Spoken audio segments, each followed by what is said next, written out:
Thank you, Your Honor. I'll be speaking on behalf of Bethany, and so, yeah, here it reads. My name is Bethany Funke, and I was roommates with Maddie, Kaylee, Xana, and Ethan. I not only lost some of my best friends, but I also lost a sister. Never in a million years would I have thought that something like this would have happened to my closest friends.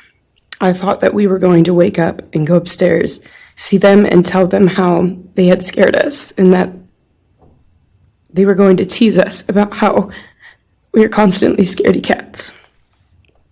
I make jokes about it as we would go to Taco Bell like always. But sadly, that is not what happened and what turned out to be my worst nightmare. When I first woke up that morning, I had no idea what happened. I woke up around 7 with a terrible toothache, so I called my dad, who is a dentist, and he asked what I should do. He told me to take Advil, so I did, and I went back to sleep. I was still out of it and still didn't know what happened. If I had known, I of course would have called 911 right away. I still carry so much regret and guilt for not knowing what had happened and not calling right away, even though I understand it wouldn't have changed anything, not even if the paramedics had been right outside the door.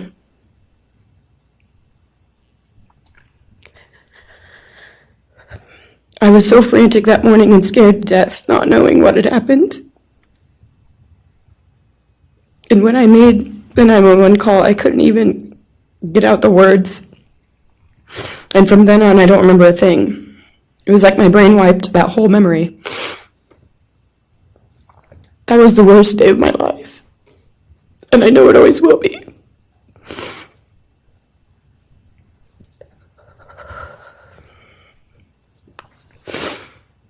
While I was still in shock, trying to process the fact that my friends were truly gone, I had been attacked by the public. I was grieving, numb, and unsure of what had happened was even real. And at the same time, I was getting flooded with death threats and hateful messages from people who did not know me at all or know the dynamic of our friendship. Social media made it so much worse, and strangers made up stories to entertain themselves.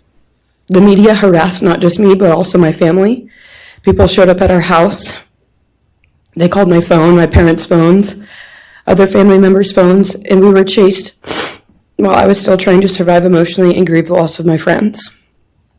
I hated and still hate that they are gone, but for some reason, I am still here and I got to live. I still think about this every day. Why me?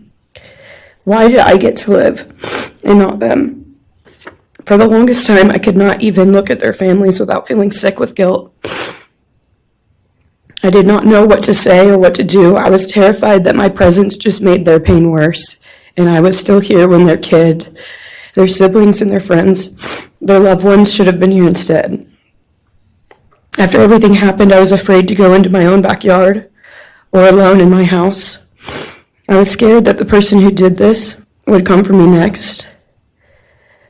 I was always scared that the media would try to catch me at any moment of any day, even when I was just walking around my house. I made my parents close all the blinds during the day so no one could see me even in the slightest chance. I barely left the house, and when I did, I made sure I was never alone. I slept in my parents' room for almost a year.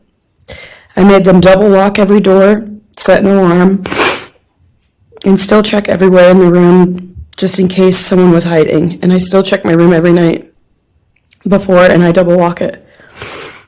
I have not slept through a single night since this happened. I constantly wake up in panics, terrified. Someone is breaking in, or someone is here to hurt me, or I'm about to lose someone else that I love. The fear never really leaves. For a long time, I could barely get out of bed, but one day I realized I have to live for them. They did not get the chance to keep living, but I do, and I will not take that for granted. So now every day I remind myself to live for them, and everything I do it with them in mind. I am still scared to go out in public, but I force myself to do things because I know that they would want me to keep living my life to the fullest. I am beyond blessed to still be here and I refused to take that for granted when they did not get a chance. Our house was not just a house, it was a home. It was where we laughed till we couldn't breathe, make meals, did crafts, binge watch reality shows, played games, and spent lazy days on the couch. It was movie nights, wine nights, morning debriefs, pranks, hot chocolate, cookies, and warmth. I will cherish those memories forever, and I will not let what happened erase how special our home was or how much those memories meant to me. Now I would like to share some bits and pieces of who they were as people and some of the memories that we shared. One of my favorite memories was Halloween, and we all went to Sigma Chi. But instead of partying, we just sat in an apartment, talking and laughing all night long. I do not think I've ever laughed that hard in my life. We did not care about the party, we were just happy to be with each other. Xana was 1 in a million. She was the life of the party.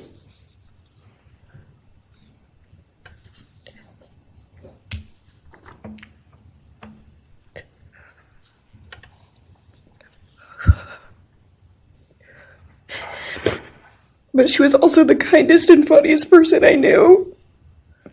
Everyone loved her because she made everyone feel so loved. She was just someone you always wanted to be around, no matter the circumstance.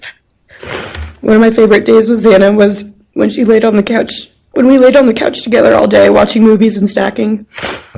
Or when she, Maddie, and I would go and get margaritas, chips, and salsa. She would also light up a room with her presence alone. Kaylee had the most beautiful, radiant smile. And she was so kind, but also one of the funniest people I've ever known.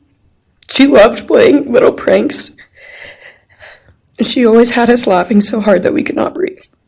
She was so full of energy and life. I really believe that she could have ruled the world if she wanted to, and she would have been America's sweetheart. Ethan was the sweetest, most genuine guy. He was always smiling and always making other people smile too. Ethan was the kind of person you wanted around. He was so kind and easy to talk to, and just so fun. And the way he cared for Xana was truly something to admire. And really was proof that storybook love and true romances really do exist. It was not only obvious to me, but everyone that was around Ethan and Xana that they were absolute soulmates. Maddie was not only one of my best friends, but she was the older sister I would have always wanted. There was no one I looked up to or admired more than Maddie. She was truly a ray of sunshine, and everyone was drawn to her. She was so kind, loving, funny, fun, and passionate. She had the sweetest soul and wanted nothing but the best for everyone, and to love and show love to everyone. She took me under her wing and always made me feel so safe and included, and above all, loved and valued. She never failed to make me laugh or put a smile on my face.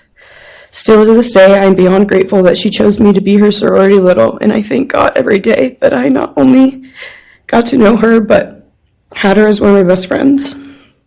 Honestly, I cannot pinpoint one favorite memory with Maddie because I have so many, and this would be a very long read if I did. But if some little memories with her that I cherish is when the two of us made a nice dinner and split some wine, or when we would binge watch Jersey Shore or Summer House.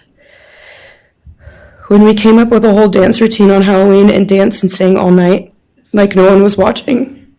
All the late night walks home from going out, and just little shopping trips and so much more. I am beyond blessed that I had the chance to know each and every one of them. They changed my life in ways I would have never put into words. I hope that they are remembered for who they are and not what happened to them, because who they are were so beautiful, and they deserve to be remembered in the highest way. My heart breaks every time I go to text one of them or how badly I wish I could see and hang out with them. And then I remember I cannot. I will never be able to again. But I still talk to them in my prayers every single night, and I always will. I wish more than anything I could hug them one last time. And I wish I could tell them how much I love them. And even though I cannot, I still tell them every night. I will keep living for them as long as I am lucky enough to still be here. And they were all truly one of a kind. and they will be in our hearts forever and always. Thank you, and please convey to Bethany my appreciation for her courage, and I hope that she heals.